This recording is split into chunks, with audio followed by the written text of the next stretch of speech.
نحمده ونصلي على رسوله الكريم اما بعد فاعوذ بالله من الشیطان الرجیم بسم اللہ الرحمن الرحیم۔ اب یہاں پر ہمارے لیے ایک بہت اہم سبق ہے، اور وہ یہ ہے کہ کچھ مسلمان اللہ تعالیٰ کی رحمت کی صفت کا حوالہ دے کر بے فکر اور بے خوف ہو جاتے ہیں اور اپنے گناہوں کی پرواہ کرنا چھوڑ دیتے ہیں۔ یعنی وہ کہتے ہیں بھئی یہ کام ہم کر رہے ہیں، لیکن اللہ تعالیٰ تو ماؤں سے زیادہ محبت کرتے ہیں نا، وہ تو معاف کر ہی دیں گے۔ گناہوں کی پرواہ کرنا چھوڑ دی، معاف کر دیں گے اس کے ساتھ ہے کہ آدمی سے گناہ ہو گیا اور وہ شرمندہ ہوا، اس نے توبہ کر لی، لیکن یہ کیفیت کہ گناہ کیے جا رہا ہے اور کہہ رہا ہے کہ میں تو گناہ نہیں چھوڑوں گا، میرا تو کوئی ارادہ بھی نہیں چھوڑنے کا، اللہ تعالیٰ بہت محبت کرتے ہیں، مجھے سزا نہیں دیں گے، معاف کر دیں گے، یہ بالکل غلط بات ہے، بالکل غلط کانسیپٹ ہے اور بہت خوفناک کانسیپٹ ہے۔ انہیں جب اللہ تعالیٰ کی ناراضگی سے ڈرایا جاتا ہے تو کہتے ہیں وہ تو بہت رحم کرنے والے ہیں، آپ کو نہیں پتہ ہے، وہ تو بہت فضل کرنے والے ہیں، اللہ تعالیٰ اسے تھوڑی عذاب دے دیں گے۔ خوب جاننا چاہیے کہ اللہ تعالیٰ کی رحمت کا ان کے غضب پر حاوی ہونا اس کا یہ مطلب نہیں ہے کہ کسی کو عذاب ہوگا ہی نہیں، کسی پر اللہ تعالیٰ کے غضب کا اظہار ہوگا ہی نہیں۔ قہاریت بھی اللہ تعالیٰ کی صفت ہے اور اس کا اظہار بھی ہونا ہے۔ رحمت کے غضب پر حاوی ہونے کا مطلب ہم اس طرح سمجھ سکتے ہیں کہ اول اللہ کریم کی طرف سے بندے پر رحمت ہی ہوتی ہے، اور اس رحمت سے وہ آسانی سے دور ہوتا بھی نہیں ہے، کیونکہ غلطیوں پر اللہ تعالیٰ نے توبہ رکھی ہوئی ہے، واپس پلٹنے کے بے انتہا مواقع دیتے ہیں۔ لیکن ایک حد کے بعد جب بندہ اللہ تعالیٰ سے باغی رہے اور توبہ بھی نہ کرے، بلکہ اس کی ضرورت ہی محسوس نہ کرے، بلکہ تکبر کی وجہ سے وہ یہ کہے کہ جی اللہ تعالیٰ نے معاف کرنا ہے تو کر دیں، میں تو نہیں چھوڑتا ان چیزوں کو۔ آج کل کون چھوڑ سکتا ہے ان چیزوں کو؟ آج کل رشوت کون چھوڑ سکتا ہے؟ اتنی ضروریات ہیں ہماری، اتنی بہت سی چیزیں ہیں، ہمیں تنخواہ پوری نہیں مل رہی ہوتی۔ آج کل بد نظری سے کون بچ سکتا ہے؟ ہر جگہ ٹی وی پہ، موبائل پہ، ہر جگہ ہیں، تو اللہ تعالیٰ نے کیوں رکھا ہے بد نظری کو حرام؟ ٹھیک ہے، میں تو نہیں چھوڑ سکتا، تو اللہ تعالیٰ معاف کر دیں۔ تو اپنی بغاوت کی وجہ سے وہ اپنے آپ کو اللہ تعالیٰ کے غضب کا حقدار بنا لیتا ہے۔ دیکھیں، رحمت اللہ تعالیٰ کی ایسی ہے کہ توبہ کا دروازہ پھر بھی بند نہیں ہے، لیکن اگر دل اتنا سخت کر لے آدمی سرکشی کی وجہ سے کہ توبہ کی طرف متوجہ ہی نہ ہو، تو پھر دل پہ سیاہ نقطے لگتے جاتے ہیں، لگتے جاتے ہیں، لگتے جاتے ہیں، حتیٰ کہ دل مکمل سیاہ ہو جاتا ہے۔ تو ایسا شخص اللہ تعالیٰ کی رحمت کے غضب پر حاوی ہونے کے باوجود اپنے آپ کو اللہ تعالیٰ کے غضب کا حقدار بنا لیتا ہے۔ ہر برائی کے بدلے میں ایک گناہ ملتا ہے، جبکہ ہر نیکی کے بدلے میں 10 ثواب ملتے ہیں، 10 نیکیوں کے برابر ثواب ملتا ہے۔ تو اس آدمی پر افسوس ہے جس نے اتنے گناہ کیے ہیں اور اتنی کم نیکیاں کی ہیں کہ اس کی اکائیاں، اس کے نمبر آف گناہ جو ہیں وہ 10 ٹائمز آف اس کی نیکی جو ہے اس سے بھی زیادہ چلے گئے ہیں۔ تو ایسا بندہ جو اللہ تعالیٰ کی رحمت سے اس قدر غافل ہو، گناہوں کو اس قدر زیادہ کرے کہ اس دل پہ سیاہ نقطے چلتے چلے جائیں اور توبہ کی کوئی توفیق ہی اس کو نہ ہو، تو وہ پھر غضب کا شکار ہو جاتا ہے۔ اس لیے اللہ تعالیٰ کی رحمت کو شیطانی وسوسے کے تحت استعمال نہ کریں گناہوں کے لیے۔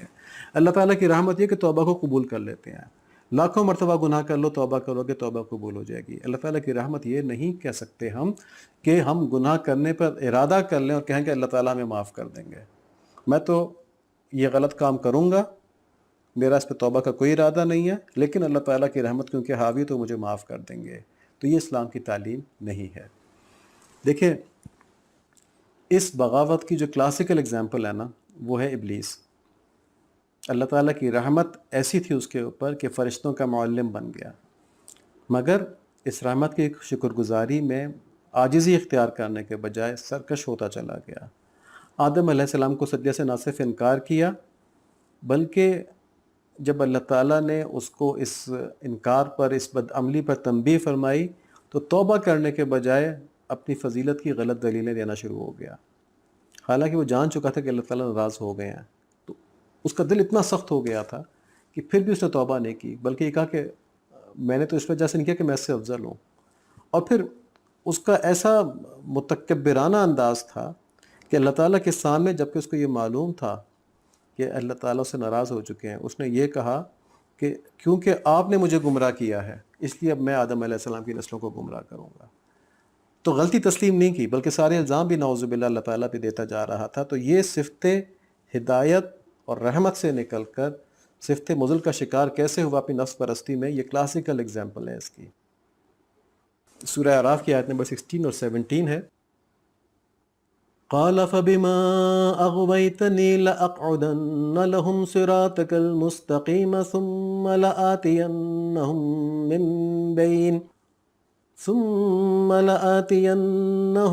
من بين أيديهم ومن خلفهم وعن أيمانهم وعن شمائلهم ولا تجد أكثرهم شاكرين۔ اس ابلیس نے کہا اب کیونکہ آپ نے مجھے گمراہ کیا ہے اس لیے میں بھی قسم کھاتا ہوں کہ میں ان انسانوں کے گھات لگا کر آپ کے سیدھے راستے پر بیٹھوں گا، پھر میں ان پر چاروں طرف سے حملے کروں گا، ان کے سامنے سے بھی، ان کے پیچھے سے بھی، ان کے دائیں طرف سے بھی اور ان کے بائیں طرف سے بھی، اور آپ ان میں سے اکثر لوگوں کو شکر گزار نہیں پائیں گے۔ تو دیکھیں جو ہم بات کر رہے تھے، شیطان نے اپنی بدعملی کی ذمہ داری قبول کرنے کے بجائے نعوذ باللہ اس کا الزام اللہ تعالیٰ کی تقدیر پر ڈالنے کی کوشش کی، حالانکہ تقدیر کی وجہ سے کسی کا اختیار سلب نہیں ہوتا۔ تقدیر میں جو بات لکھی ہوتی ہے اس کا مطلب یہ ہوتا ہے کہ اللہ تعالیٰ کو پہلے سے علم تھا کہ یہ شخص اپنے اختیار سے اس کام کو چنے گا۔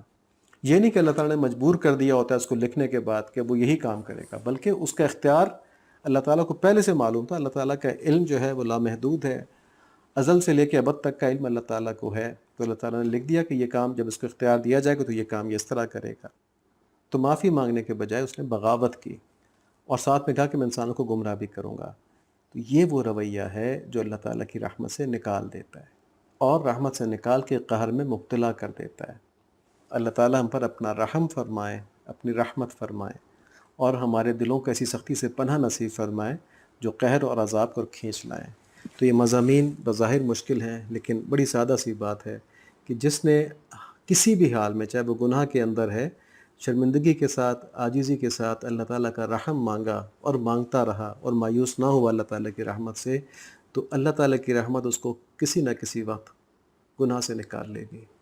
اور جس نے اپنے گناہوں کو پسند کیا، اللہ تعالیٰ کے حکم کی پرواہ نہ کی اور توبہ نہ کی، اس کی یہ حالت ہے کہ وہ صفت رحمت اور صفت ہدایت سے نکل کر صفت مذل اور قہر کا شکار ہو سکتا ہے۔ اللہ تعالیٰ ہمیں اس سے اپنی پناہ نصیب فرمائے اور خاص عاجزی اور خاص رحم طلب کرنا نصیب فرما دے۔ اللہم آمین بحرمت النبی الکریم علیہ وعلی آلہ الصلاۃ والتسلیم۔